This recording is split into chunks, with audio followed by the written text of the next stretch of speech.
Hello दोस्तों, आज की क्लास में अपन डिस्कस करने वाले हैं हमारा केमिस्ट्री का टॉपिक रासायनिक साम्य। और रासायनिक साम्य में हमने पिछली क्लास में डिस्कस किया था साम्य के बारे में। साम्य का अर्थ देखा था। साम्य का अर्थ होता है थम जाना या रुक जाना। उसके बाद में हमने पढ़ा था साम्य के प्रकार के बारे में। साम्य दो प्रकार का होता है, एक तो होता है भौतिक साम्य और दूसरा होता है रासायनिक साम्य। भौतिक साम्य की अपन बात करें तो भौतिक साम्य के अंतर्गत पदार्थ की भौतिक अवस्थाएं चेंज होती हैं। और रासायनिक साम्य की अपन बात करें तो रासायनिक साम्य में पदार्थ की केमिकल स्टेट चेंज होती हैं या रासायनिक अवस्था चेंज होती है। उसके बाद में हमने रिएक्शनों के प्रकार पढ़े थे और रिएक्शन हमने दो प्रकार की पढ़ी थी। एक तो रिवर्सिबल रिएक्शन और एक इरिवर्सिबल रिएक्शन।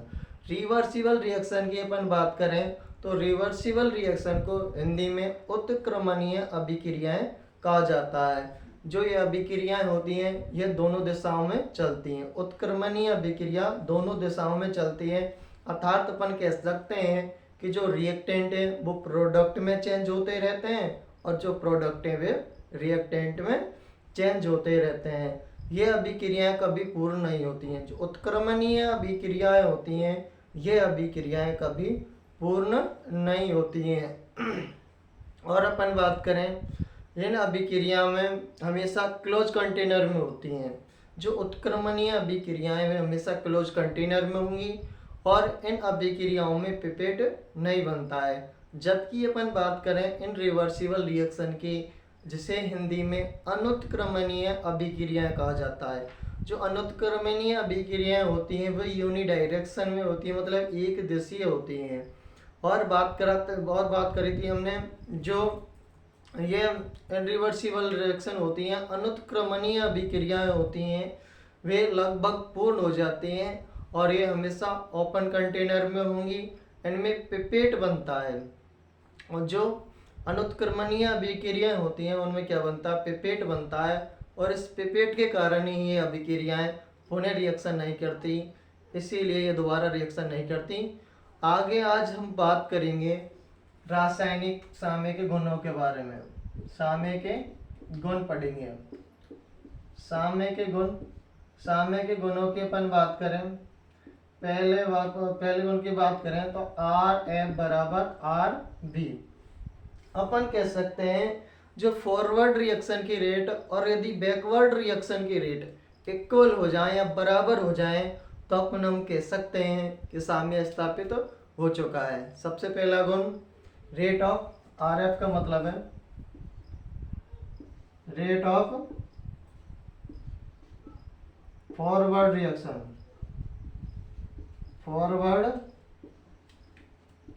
रिएक्शन।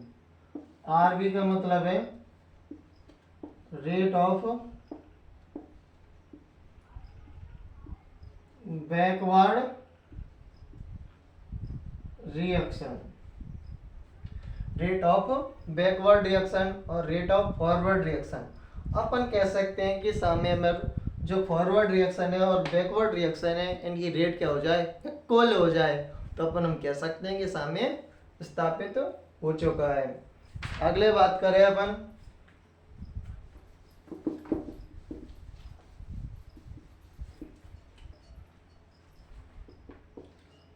साम्य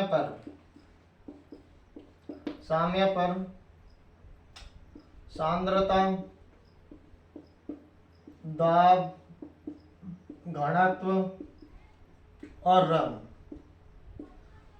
सांद्रता, दाब, घनत्व, रंग ये क्या हो जाते हैं, नियत हो जाते हैं या नियत रहते हैं। और इसी से हमें पता चलता है कि साम्य स्थापित हो चुका है। इसी से पता चलता है कि साम्य स्थापित हो चुका है। यदि अभिक्रिया की सांद्रता, दाब, घनत्व और रंग यदि नियत हो जाए या फिक्स हो जाए तो अपन कह सकते हैं कि साम्य स्थापित हो चुका है।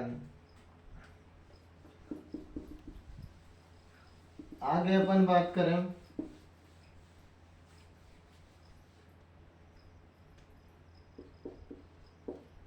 तो साम्य को किसी भी दिशा में प्राप्त किया जा सकता है। अगला है साम्य को किसी भी दिशा में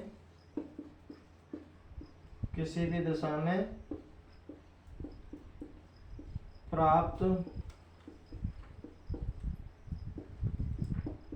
किया जा सकता है।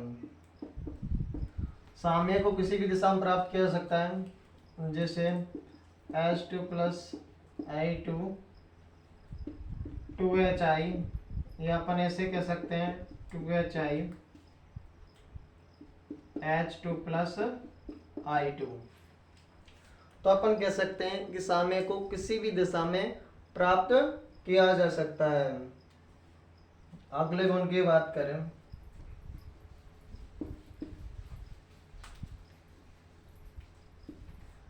तो साम्य पर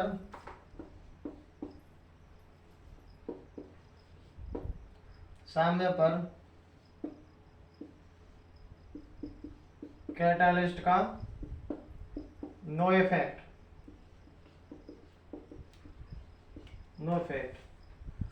तो कैटालिस्ट का साम्य पर नो इफेक्ट या कोई प्रभाव नहीं होता है।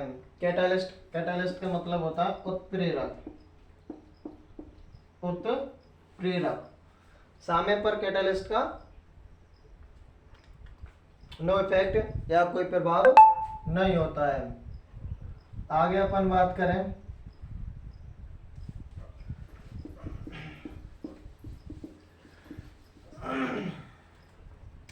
साम्य का कैटालिस्ट पर प्रभाव। बट कैटालिस्ट की अपन बात करें तो जो कैटालिस्ट होता है ये साम्य को जल्दी स्थापित करवाता है,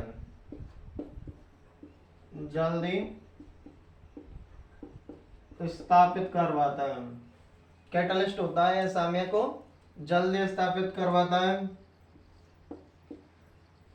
कैटालिस्ट की एक और बात है, यह अभिक्रिया की दर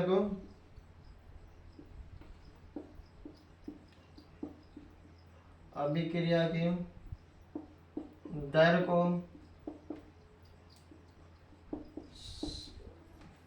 या तो समान रूप से बढ़ाता है या समान रूप से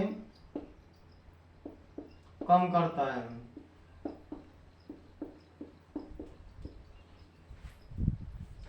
अपन बात करें कैटालिस्ट की जो अभिक्रिया की दर को या तो समान रूप से बढ़ाएगा या समान रूप से कम करेगा। और अपन बात करें कैटालिस्ट पर तो डेल जी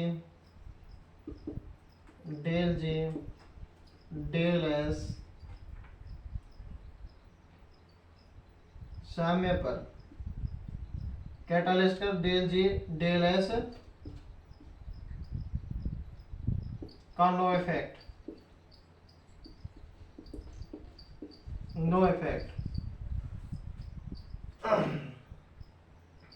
कैटालिस्ट साम्य को जल्दी स्थापित करता है, अभिक्रिया की दर को समान रूप से बढ़ाता है या समान रूप से कम करेगा, और del G D L S पर नो इफेक्ट। आगे अपन बात करें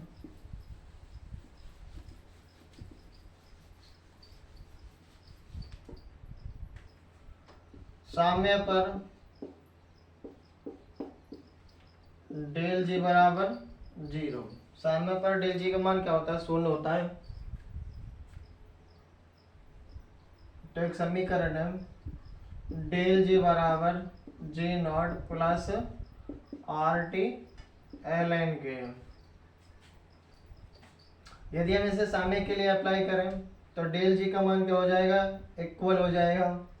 तो समीकरण हो जाएगा G not is equal G not is equal minus R T L N K M. क्या हो जाएगा? जी नॉट बराबर minus R T L N K M.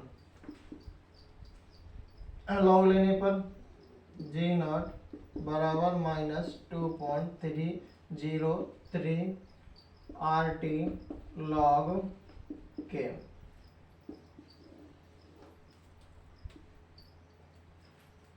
सामने पर डेल जी बराबर क्या होता है? 0।